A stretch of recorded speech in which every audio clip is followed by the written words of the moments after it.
কখনো কখনো ভাগ্য মৃদু হাসে, কিন্তু ঠিক সেই মুহূর্তেই কঠিন পরীক্ষাও নিয়ে নেয়।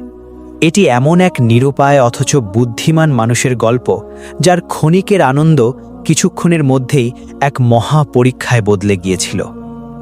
বহুদিন আগের কথা, এক রাজ্যে আমিনউদ্দিন নামে এক অত্যন্ত দরিদ্র ও অভাবী মানুষ বাস করত। তার পরিবারে ছিল স্ত্রী জুবাইদা এবং বেশ কয়েকটি নিষ্পাপ সন্তান। ঘরের অবস্থা এতটাই শোচনীয় ছিল যে প্রায়ই তাদের না খেয়ে দিন কাটাতে হতো এবং জীবিকার স্থায়ী কোনো ব্যবস্থা ছিল না। আমিনউদ্দিন সকাল থেকে সন্ধ্যা পর্যন্ত বোঝা বহনের কাজ করত। সে নিজের খচ্চরের পিঠে মানুষের মালপত্র বহন করে সারা দিন গলি ও বাজারে বাজারে ঘুরে বেড়াত। বিনিময়ে সে মাত্র কয়েক দিরহাম পেত, যা দিয়ে পরিবারের জন্য সামান্য কিছু খাবারের ব্যবস্থা করাই কঠিন হয়ে উঠত। প্রায়শই এমন হতো যে সারা দিন কঠোর পরিশ্রমের পর সে যে টাকা পেত তা কেবল তার খচ্চরের জন্য জব কেনা সম্ভব হতো এবং সে নিজে, তার স্ত্রী জুবায়েদা ও সন্তানেরা খালি পেটে ঘুমিয়ে পড়ত। এভাবেই কষ্টের মধ্য দিয়ে তাদের দিন কাটছিল। একদিন ভাগ্য সহায় হল। আমিনউদ্দিন একটি বড় বোঝা বহনের কাজ পেল এবং সেদিন সে বেশ ভালো মজুরি পেল। তার মন খুশিতে ভরে উঠল। সে ভাবল, আজ পরিবারের সবার জন্য হরেক রকমের খাবার কিনব এবং আমার খচ্চরটার জন্যও একটা বড় বস্তা ভর্তি ভালো মানের জব নিয়ে যাব। সেই অনুযায়ী সে বাজার থেকে খাবার দাবার কিনল এবং খচ্চরের জন্য জবের একটি বড় বস্তা নিয়ে খুশিতে বাড়ির দিকে রওনা হলো। পথে হঠাৎ দিলরুবা নামে একটি অত্যন্ত রূপবতী ও সুন্দরী নারী তার কাছে এলো এবং একটি গলির রাস্তা জানতে চাইল। আমিনউদ্দিন দয়ালু মানুষ ছিল, তাই সে তখনই দাঁড়িয়ে অত্যন্ত মনোযোগ দিয়ে তাকে রাস্তা বুঝিয়ে দিতে লাগল। দিলরুবা তাকে ধন্যবাদ জানিয়ে চলে গেল, কিন্তু সে এতই সুন্দরী ছিল যে আমিনউদ্দিন এক দৃষ্টিতে তার চলে যাওয়ার দিকে তাকিয়ে রইল। যখন সে দৃষ্টি ঘুরিয়ে পেছনে তাকালো, দেখল তার খচ্চরটি গায়েব, যেন মাটি গ্রাস করে নিয়েছে। সে হন্যে হয়ে গলি, উপগলি ও মহল্লায় মহল্লায় দৌড়াদৌড়ি করতে লাগল। মানুষকে জিজ্ঞেস করতে লাগল, চিৎকার করে ডাকতে লাগল, কিন্তু খচ্চরের কোনো হদিস মিলল না। সে নিশ্চিত হল যে কোনো চোর তার খচ্চরটি চুরি করে নিয়ে গেছে। হতাশ হয়ে সে আকাশের দিকে হাত তুলে ফরিয়াদ করল, হে খোদা, প্রতিদিন তো আমাকে সামান্যই জীবিকা দাও। আজ যখন তুমি আমার উপর দয়া করলে আর একটু বেশি দিলে, তখন আমার খচ্চরটাই চলে গেল। এখন আমি কি করব? অত্যন্ত দুঃখ ভারাক্রান্ত হৃদয়ে সে ন্যায় বিচারের আশায় বাদশাহ সুলতান নাসিরউদ্দিনের প্রাসাদের দিকে রওনা হল। প্রাসাদের মূল ফটকে পাহারাদাররা তাকে আটকে দিল, কিন্তু সে এতটাই ব্যাকুল ছিল যে উচ্চস্বরে কান্না আর ফরিয়াদ করতে লাগল। তার গলার আওয়াজ সুলতানের কান পর্যন্ত পৌঁছল। সুলতান নাসিরউদ্দিন জানালা দিয়ে উঁকি মেরে দেখলেন এক জরাজীর্ণ ও অতি দীন মানুষ কাঁদছে। সুলতানের মন গলে গেল এবং তিনি তাকে ভেতরে নিয়ে আসার নির্দেশ দিলেন। আমিনউদ্দিন দরবারে হাজির হল। তার চোখে ছিল অশ্রু আর চেহারায় চরম অস্থিরতা। সুলতান নরম সুরে জিজ্ঞেস করলেন, তোমার ওপর কি বিপদ এসেছে? আমিনউদ্দিন সমস্ত ঘটনা খুলে বলল। সব শুনে সুলতান হো হো করে হেসে উঠলেন এবং বললেন, হে ভাই, তোমার খচ্চরটি তো আসলে ওই সুন্দরী নারীকে দেখার মূল্য ছিল। দুনিয়াতে কোনো কিছুই বিনামূল্যে মেলে না। এরপর সুলতান তাকে একটি রাজকীয় পুরস্কার দেবার আদেশ দিলেন। আমিনউদ্দিন খুশিতে আত্মহারা হয়ে কৃতজ্ঞতা প্রকাশ করতে করতে প্রাসাদ থেকে বের হয়ে এলো। কিন্তু এই পুরো দৃশ্যটি উজির জালাল খান দেখছিল। তার মনে হিংসার আগুন জ্বলে উঠল। সে ভাবল, একটা সামান্য সাধারণ মানুষকে এত বড় পুরস্কার, এটা তো অন্যায়। সে সুলতানের কাছে গিয়ে ফিসফিস করে বলল, হুজুর, এই লোকটা ধূর্ত ও প্রতারক। সে গল্প বানিয়ে আপনার থেকে পুরস্কার হাতিয়ে নিয়েছে। সুলতান বললেন, যদি তোমার তাই মনে হয় তবে তাকে ডেকে এনে পরীক্ষা নাও। সৈন্য ফারহাদ ও অন্যান্য রক্ষীরা আমিনউদ্দিনকে আবার দরবারে ফিরিয়ে আনল। সুলতান বললেন, তুমি যদি উজিরের প্রশ্নের সঠিক উত্তর দিতে পারো তবে আরও পুরস্কার পাবে, অন্যথায় তোমার সাজা হবে। উজির জালাল খান উপহাসের সুরে জিজ্ঞেস করল, বলো দেখি, দুনিয়া কোথা থেকে শুরু হয় আর কোথায় শেষ হয়? আমিনউদ্দিন এক মুহূর্তের জন্য স্তব্ধ হয়ে গেল। তারপর বলল, যেখানে জাহাপনার কদম মোবারক রয়েছে, দুনিয়া সেখান থেকেই শুরু হয় এবং সেখানেই শেষ হয়। সুলতান হেসে উঠলেন। উজির রেগে গিয়ে জিজ্ঞেস করল, কিভাবে? আমিনউদ্দিন জবাব দিল, পৃথিবী গোল, এটি যে কোনো বিন্দু থেকে শুরু হয়ে ঘুরে এসে সেই বিন্দুতেই শেষ হতে পারে। সুতরাং এটি যদি হুজুরের কদম মোবারক থেকে শুরু হয় তবে সেখানেই শেষ হবে। এ কথা শুনে উজির নির্বাক হয়ে গেল।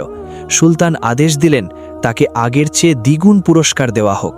আমিনউদ্দিন খুশি মনে চলে গেল, কিন্তু উজির জালাল খানের মনের হিংসা ও ক্ষোভের আগুন আরও দ্বিগুণ হয়ে দাউ দাউ করে জ্বলতে লাগল। সে দাঁত কিরমির করে মনে মনে বলল, এইবার দেখি আমিনউদ্দিন তুই কিভাবে বাঁচিস। উজির জালাল খান সারা রাত বিছানায় এপাশ ওপাশ করল। হিংসার আগুন তার বুক চালিয়ে দিচ্ছিল। সকাল হতেই সে আবার সুলতান নাসিরউদ্দিনের কাছে হাজির হয়ে আরজ করল, হুজুরে আলী, ওই লোকটা অত্যন্ত চতুর ও মক্কার। প্রথমবার ভাগ্য তার সহায় ছিল, কিন্তু বাস্তবে সে এক মস্ত বড় প্রতারক। আমাকে আরও একটি সুযোগ দিন, আমি তার আসল রূপ সবার সামনে উন্মোচন করে দেব। সুলতান কিছুক্ষণ ভেবে তাকে অনুমতি দিলেন। যথারীতি সৈন্য ফারহাদ ও রাজকীয় রক্ষীরা আমিনউদ্দিনকে আবার দরবারে ধরে নিয়ে এলো। তৃতীয়বারের মতো দরবারে হাজির হয়ে আমিনউদ্দিন বুঝে গেল যে উজির তার বিরুদ্ধে গভীর ষড়যন্ত্র করছে। তার বুক দুরু দুরু কাঁপতে লাগল, কিন্তু সে শান্ত হয়ে দাঁড়িয়ে রইল। সুলতান বললেন, হে ব্যক্তি, উজির তোমাকে আরও একটি প্রশ্ন করবেন। যদি তুমি উত্তর না দিতে পারো তবে তোমার গর্দান কেটে দেওয়া হবে। আমিনউদ্দিন মাথা নত করল। উজির জালাল খান এক কুৎসিত ও ভয়ঙ্কর হেসে জিজ্ঞেস করল, বলো, আল্লাহর চেহারা কোথায়? এই প্রশ্ন শুনে আমিনউদ্দিনের যেন দম বন্ধ হয়ে যাওয়ার উপক্রম হলো। সে এক মুহূর্ত ভাবল, তারপর আরজ করল, হুজুরে আলী, একটি মোমবাতি আনানোর অনুমতি দেওয়া হোক। মোমবাতি আনা হলো। সে মোমবাতিটি জ্বালিয়ে সামনে রাখল। তারপর সুলতানকে জিজ্ঞেস করল, হুজুর, এই মোমবাতির আলো কোথায় আছে? সুলতান উত্তর দিলেন, সব জায়গায়, সব দিকে। আমিনউদ্দিন উজিরের দিকে তাকিয়ে বলল, ঠিক এটাই আপনার উত্তর। আল্লাহর নূরও সব জায়গায় রয়েছে, তিনি সব দিকেই বিদ্যমান। সব শুনে সুলতান অত্যন্ত আনন্দিত হলেন এবং তাকে আবারও রাজকীয় পুরস্কারে ভূষিত করলেন। কিন্তু এতে উজিরের হিংসা আরও শতগুণ বেড়ে গেল। সে মনে মনে ঠিক করল, এবার সে শেষ মরণ কামড় দেবে। চতুর্থবারের মতো আমিনউদ্দিনকে দরবারে তলব করা হলো। উজির বলল, এটিই তোমার শেষ প্রশ্ন। যদি উত্তর দিতে পারো তবে আমি তোমাকে আমার খেজুরের বাগান দিয়ে দেব, আর যদি না পারো তবে তোমার কাটা মাথা শহরের প্রধান ফটকে ঝুলিয়ে দেওয়া হবে। আমিনউদ্দিন আরজ করল, হুজুর, আমি কি 2 রাকাত নামাজ আদায় করার অনুমতি পেতে পারি? অনুমতি দেওয়া হলো। সে অজু করে অত্যন্ত একাগ্রতার সাথে নামাজ আদায় করল এবং তার হৃদয়ে এক অলৌকিক প্রশান্তি নেমে এলো। উজির অত্যন্ত উল্লাসিত হয়ে জিজ্ঞেস করল, বলো, আল্লাহর কাজ কি? তিনি কি করেন? আমিনউদ্দিন কিছুক্ষণ চুপ রইল। উজির মনে মনে খুশি হয়ে ভাবল, এইবার সে নিশ্চিত ফেঁসে গেছে। কিন্তু সুলতান ততক্ষণে উজিরের কুৎসিত নিয়ত পুরোপুরি বুঝে গিয়েছিলেন। তিনি অত্যন্ত কঠোর ভাষায় বললেন, হে উজির, এই ব্যক্তি যদি তোমার প্রশ্নের সঠিক উত্তর দিতে পারে তবে আমি তোমাকে তোমার পদ থেকে বরখাস্ত করব এবং একে তোমার জায়গায় নতুন উজির বানিয়ে দেব। এ কথা শুনে উজির জালাল খানের মুখের রং উড়ে গেল। ঠিক তখনই আমিনউদ্দিনের মনে যেন এক স্বর্গীয় আলোর সঞ্চার হলো। সে আরজ করল, হুজুরে আলী, আমি কি অভয় পেতে পারি? অনুমতি মিলল। সে বলল, তাহলে হুকুম দেওয়া হোক যেন উজির জালাল খান তার রাজকীয় পোশাক খুলে ফেলেন। পুরো দরবারে পিনপতন নীরবতা নেমে এলো। সুলতানের আদেশে উজিরকে তার মহামূল্যবান রেশমি পোশাক, কারুকার্য খচিত চোগা এবং মখমলের টুপি খুলে ফেলতে হলো। এরপর আমিনউদ্দিন নিজের গায়ের জরাজীর্ণ ও তালি দেওয়া পুরনো পোশাকটি খুলে উজিরের দিকে বাড়িয়ে দিয়ে বলল, নিন, এগুলো পরিধান করুন। সুলতান নাসিরউদ্দিন কঠোর কণ্ঠে বললেন, উজির জালাল খান, ও যা বলছে সেটাই করো, ওর পোশাক পরে নাও। উজিরের যেন জ্ঞান হারানোর দশা হলো। সারা জীবন শান শওকত আর জাঁকজমকের মধ্যে কাটানো মানুষটি আজ একজন দরিদ্র দিনমজুরের ময়লা ও তালি দেওয়া পোশাক পরতে বাধ্য হচ্ছিল। কিন্তু সুলতানের তীক্ষ্ণ ও রাগান্বিত দৃষ্টির সামনে না বলার সাহস তার ছিল না। কাঁপতে কাঁপতে সে নিজের মহামূল্যবান পোশাক খুলে আমিনউদ্দিনের ছেঁড়া পোশাক পরে নিল। তার চোখ দিয়ে তখন অপমান ও লাঞ্ছনার অশ্রু ঝরছিল। এদিকে আমিনউদ্দিন উজিরের শাহী পোশাক পরিধান করল। রেশম আর জরির রাজকীয় পোশাকে মণ্ডিত হয়ে তার পুরো ব্যক্তিত্বই বদলে গেল, যেন সে এক সম্পূর্ণ অন্য মানুষ। এরপর সে অত্যন্ত আদবের সাথে আরজ করল, হুজুরে আলী, এবার হুকুম করুন যেন জালাল খান উজিরের রাজকীয় আসন থেকেও নেমে আসেন। সুলতান তৎক্ষণাৎ ইশারা করে বললেন, হটো নিজের জায়গা থেকে, অনেক দিন তো ওই আসনে বসেছ। জালাল খান মাথা নিচু করে থরথর করে কাঁপতে কাঁপতে উজিরের আসন থেকে নেমে মাটিতে এসে দাঁড়ালো। যে আসনে বসে সে বছরের পর বছর ধরে মানুষের ভাগ্য নির্ধারণের রায় শুনিয়েছে, আজ তা এক পলকে হাতছাড়া হয়ে গেল। আর আমিনউদ্দিন, যে গতকাল পর্যন্ত একজন সাধারণ দিনমজুর ছিল, সে উজিরের পোশাকে সুসজ্জিত হয়ে সুলতানের পাশে উজিরের আসনে গিয়ে বসল। পুরো দরবার বিস্ময় ও আতঙ্কের সাথে এই অবিশ্বাস্য দৃশ্য দেখছিল। আমিনউদ্দিন নিচে দাঁড়িয়ে থাকা প্রাক্তন উজিরের দিকে তাকিয়ে বলল, এটাই তোমার প্রশ্নের উত্তর। আল্লাহর কাজ এটাই যে তিনি যাকে চান তাকে সম্মানের শীর্ষে আরোহণ করান, আর যাকে চান তাকে এক মুহূর্তে ধুলোয় মিশিয়ে দেন। তিনি যাকে চান ইজ্জত দেন, আর যাকে চান জিল্লাত। এই কিছুক্ষণ আগেও তুমি ছিলে উজির, আর আমি ছিলাম এক সামান্য দরিদ্র দিনমজুর। আর এখন দেখো, চোখের পলকে সবকিছু ওলটপালট হয়ে গেল। এ কথা শুনে সুলতান নাসিরউদ্দিন অত্যন্ত আনন্দিত হলেন এবং উচ্চকণ্ঠে বললেন, বাহ, কি চমৎকার জবাব দিয়েছ! আজ থেকে তুমিই আমার নতুন উজির। প্রাক্তন উজির জালাল খান কিছু বলতে চাইল, কিন্তু সুলতান তখনই হুকুম দিলেন, এর কুচক্র আর হিংসার শাস্তি হিসাবে একে 20টি চাবুক মারা হোক। সৈন্য ফারহাদ ও অন্যান্য রক্ষীরা তখনই তাকে ধরে চাবুক মারতে শুরু করল। চাবুকের প্রতিটি আঘাতে তার চিৎকার বের হচ্ছিল, কিন্তু কারো মনে দয়া হল না। সবাই জানত এটি তার নিজের কর্মেরই ফল। সুলতান আমিনউদ্দিনকে বললেন, আমি তোমার বুদ্ধিমত্তার জন্য তোমাকে অভিনন্দন জানাই। এই পৃথিবী বড় নিষ্ঠুর, কিন্তু যখনই তুমি সুযোগ পেলে তোমার আসল যোগ্যতা সামনে চলে এলো। এই প্রাক্তন উজির আল্লাহর প্রতি কৃতজ্ঞ হওয়ার বদলে তোমার রুজির ওপর হিংসে করেছিল, তাই আল্লাহ তার থেকে এই নেয়ামত কেড়ে নিয়ে তোমাকে দান করেছেন। সুলতান আরও বললেন, দুনিয়া পরিবর্তনশীল, এখানে সুখ যেমন চিরস্থায়ী নয়, দুঃখও নয়। যে আজ বাদশাহ, কাল সে গোলাম হতে পারে, আর যে আজ গোলাম, কাল সে বাদশাহ হতে পারে। আমিনউদ্দিনের চোখে তখন আল্লাহর প্রতি কৃতজ্ঞতার অশ্রু টনমল করছিল। ক্ষমা ও সহমর্মিতা। আমিনউদ্দিন যখন রাজকীয় রাজসওয়ারি, সৈন্য ফারহাদ এবং অন্যান্য রক্ষীদের সাথে নিজের বাড়িতে পৌঁছল, তার স্ত্রী জুবায়দা এবং সন্তানেরা তাকে রাজকীয় পোশাকে দেখে স্তব্ধ হয়ে গেল। জুবায়দা ঘাবড়ে গিয়ে বলল, এসব কি? আমিনউদ্দিন খচ্চর হারিয়ে যাওয়া থেকে শুরু করে উজিরের প্রশ্ন এবং নিজের উজির হওয়া পর্যন্ত সমস্ত কাহিনী খুলে বলল। জুবায়দা খুশিতে কেনে বলল, সুবহান আল্লাহ, কাল আমরা ক্ষুধার্ত ছিলাম, আর আজ তুমি উজির। বাচ্চাদের আনন্দে পুরো ঘরে উৎসবের আমেজ তৈরি হলো।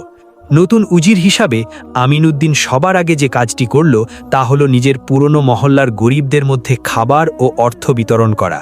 সে বলল, আমি যখন বিপদে ছিলাম এই মানুষগুলো আমার পাশে ছিল, আজ আমি তাদের কিভাবে ভুলে যাই। সে এক বিরাট ভোজের আয়োজন করল এবং জামা কাপড় ও অর্থ বিলিয়ে দিল। মানুষ তাকে দুহাত তুলে দোয়া করতে লাগল।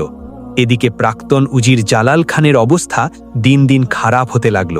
তার বিশাল প্রাসাদ, দাস দাসী, ধন সম্পদ সবকিছু সুলতানের আদেশে বাজেয়াপ্ত করা হয়েছিল। এখন সে একটি ভাঙা ঝুপড়িতে বাস করত এবং খাওয়ার মতো কিছুই ছিল না। যে মানুষটি একসময় রূপোর থালায় খেত, আজ তাকে ভিক্ষা করতে হচ্ছিল। একদিন সে ক্ষুধার্ত অবস্থায় রাস্তায় ঘুরছিল, এমন সময় নতুন উজির আমিনউদ্দিনের রাজকীয় বহর রাস্তা দিয়ে যাচ্ছিল। সে ভাবল হয়তো উজির তার উপর একটু দয়া করবেন। সে দৌড়ে গিয়ে সওয়ারির সামনে পড়ে কেঁদে কেঁদে বলল, হুজুর, আমার উপর দয়া করুন, আমি না খেয়ে মরে যাচ্ছি। আমিনউদ্দিন সওয়ারি থামিয়ে নিচে নেমে এলো। জালাল খানের ছেঁড়া কাপড়, উস্কো খুস্কো চুল আর মলিন মুখ দেখে আমিনউদ্দিনের মন গলে গেল। সে নরম সুরে বলল, তুমি তো সেই ব্যক্তিই না যে আমাকে ধ্বংস করার জন্য উঠে পড়ে লেগেছিলে? জালাল খান লজ্জায় মাথা নত করে বলল, জি হুজুর, আমি হিংসায় অন্ধ হয়ে গিয়েছিলাম। আল্লাহ আমাকে আমার শাস্তি দিয়ে দিয়েছেন, এখন আপনিই আমার শেষ ভরসা। আমিনউদ্দিন কিছুক্ষণ ভাবল, তারপর তার কোষাধ্যক্ষকে ডেকে বলল, এই ব্যক্তিকে কিছু অর্থ দাও, তার খাওয়ার ব্যবস্থা করো এবং থাকার জন্য একটা সুবন্দোবস্ত করে দাও। জালাল খান অবাক হয়ে বলল, আপনি আমার উপর এত বড় এহসান করছেন? আমি তো আপনার ক্ষতি করার চেষ্টা করেছিলাম। আমিনউদ্দিন মুচকি হেসে বলল, শত্রুতা করা সহজ, কিন্তু ক্ষমা করা কঠিন। আল্লাহ আমাকে যা দিয়েছেন তা তারই আমানত। আমি যখন বিপদে ছিলাম আল্লাহ আমাকে সাহায্য করেছেন। আজ তুমি বিপদে পড়েছ, আমি কেন সাহায্য করব না? আল্লাহ যদি মানুষকে ক্ষমা করতে পারেন, তবে আমরা কেন পারব না? যাও, নিজের জীবন নতুন করে গড়ো এবং সততার পথ অবলম্বন করো। সেই দিন থেকে জালাল খান খাঁটি তওবা করল, নিয়মিত মসজিদে যেতে লাগল এবং গরিবদের সাহায্য করে নিজের অতীতের সমস্ত পাপ থেকে দূরে সরে গেল। দিনের পর দিন উজির আমিনউদ্দিনের সুখ্যাতি চারিদিকে ছড়িয়ে পড়তে লাগল। একদিন দরবারে দুই ভাই জমির বিরোধ নিয়ে হাজির হলো। বড় ভাই দাবি করছিল পুরো জমি তার, আর ছোট ভাই বলছিল অর্ধেক তার প্রাপ্য। কোনো লিখিত দলিল ছিল না। সুলতান আমিন উদ্দিনের মতামত চাইলেন। আমিন উদ্দিন বড় ভাইকে জিজ্ঞেস করল, তুমি কি বাবার বৃদ্ধ বয়সে তার সেবা করেছিলে? সে বলল, জি হ্যাঁ, আমিই সব দেখাশোনা করতাম। ছোট ভাইকে জিজ্ঞেস করল, আর তুমি তখন কোথায় ছিলে? ছোট ভাই লজ্জায় মাথা নিচু করল। আমিন উদ্দিন সুলতানকে বলল, হুজুর, ন্যায় বিচার মানে শুধু সমান ভাগে ভাগ করে দেওয়া নয়, বরং প্রত্যেককে তার পরিশ্রম অনুযায়ী অধিকার দেওয়া। যদি সবাইকে সমানই দেওয়া হয়, তাহলে দায়িত্ব ও সেবার মূল্য কি রইল? সুলতান এই যুক্তি পছন্দ করলেন এবং সেই অনুযায়ী জমি ভাগ করে দেওয়া হলো। আরেকদিন এক ব্যবসায়ী দরবারে এসে অভিযোগ করল যে এক ব্যক্তি তার থেকে মাল কিনে 3 মাসের মধ্যে টাকা দেওয়ার প্রতিশ্রুতি দিয়েছিল, কিন্তু 6 মাস পার হলেও এখন সে অস্বীকার করছে। কোনো লিখিত প্রমাণ ছিল না। অভিযুক্ত ব্যক্তিকে ডাকা হলে সে পরিষ্কার অস্বীকার করল। আমিন উদ্দিন শান্তভাবে বলল, যদি তুমি মাল না নিয়ে থাকো তাহলে আল্লাহর নামে কসম খাও। কসম খাওয়ার কথা শুনে লোকটি ঘাবড়ে গেল, তার শরীর বেয়ে ঘাম ঝরতে লাগল। অবশেষে সে মাথা নত করে অপরাধ স্বীকার করে বলল, জি, আমি মাল নিয়েছিলাম, কিন্তু টাকা দিতে গড়িমসি করছিলাম। আমিন উদ্দিন রায় দিলেন, মিথ্যার আয়ু অত্যন্ত সংক্ষিপ্ত। এখন তুমি তার পুরো পাওনা পরিশোধ করো এবং তাকে যে কষ্ট দিয়েছ তার ক্ষতিপূরণ হিসেবে আরও 10% অতিরিক্ত অর্থ প্রদান করো। সে তখনই টাকা পরিশোধ করে দিল। ব্যবসায়ী খুশি হয়ে দোয়া করতে করতে চলে গেল। এভাবেই সময় কাটতে লাগল।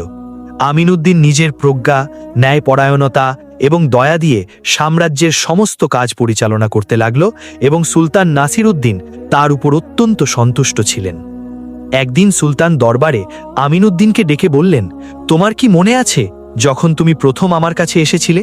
তুমি ছিলে এক দরিদ্র দিনমজুর, আর আজ তুমি আমার সবচেয়ে যোগ্য উজির। এই দীর্ঘ সফর থেকে তুমি কি শিক্ষা পেলে? উজির আমিন উদ্দিন অত্যন্ত বিনয়ের সাথে আরজ করল, হুজুরে আলী, আমি এই শিক্ষাই পেয়েছি যে এই দুনিয়ায় কোনো কিছুই চিরস্থায়ী নয়। না দারিদ্র চিরকাল থাকে, না ধন সম্পদ, না ইজ্জত স্থায়ী, না জিল্লাত। সব কিছু আল্লাহর ইচ্ছায় হয়। যে আজ আকাশে উড়ছে, কাল সে মাটিতে আছড়ে পড়তে পারে, আর যে আজ মাটিতে পড়ে আছে, কাল সে আকাশ ছুঁতে পারে। সুলতান হাসলেন এবং বললেন, একেবারে সত্য বলেছ। আচ্ছা বলো, যখন তোমার কাছে কিছু ছিল না তখন তুমি কেমন ছিলে, আর আজ যখন সবকিছু আছে তখনই বা কেমন আছো? উজির আরজ করল, হুজুর, যখন আমার কাছে কিছু ছিল না তখনও আমি আল্লাহর দরবারে কৃতজ্ঞ ছিলাম, আর আজ যখন সবকিছু আছে তখনও আমি তারই কৃতজ্ঞ বান্দা। তফাৎ শুধু এতটুকুই, আগে আমি নিজের রুটির জন্য দোয়া করতাম, আর এখন অন্যের রুটির জন্য দোয়া করি। সুলতানের এই উত্তরটি ভীষণ পছন্দ হলো। তিনি বললেন, তুমি ঠিকই বলেছ। যে ব্যক্তি দারিদ্র্যের মধ্যেও কৃতজ্ঞ থাকে আর প্রাচুর্যের মধ্যেও বিনয়ী থাকে, সেই আসলে প্রকৃত সফল। সুলতান তখন আদেশ দিলেন, আমি চাই আমার রাজ্যের সমস্ত মানুষ এই ঘটনা থেকে শিক্ষা লাভ করুক। এই কাহিনী সবাইকে শোনানো হোক, যাতে মানুষ বুঝতে পারে যে হিংসা কত বড় ধ্বংসাত্মক ব্যাধি আর কৃতজ্ঞতা কত বড় নেয়ামত। সেই দিন থেকে এই শিক্ষণীয় গল্পটি পুরো রাজ্যে বিখ্যাত হয়ে গেল। মানুষ একে অপরকে এই কাহিনী শোনাতো আর বলতো, দেখো, হিংসা একজন উজিরকে ভিখারি বানিয়ে দিল, আর কৃতজ্ঞতা ও সবর একজন ভিখারিকে উজিরের সম্মান এনে দিল।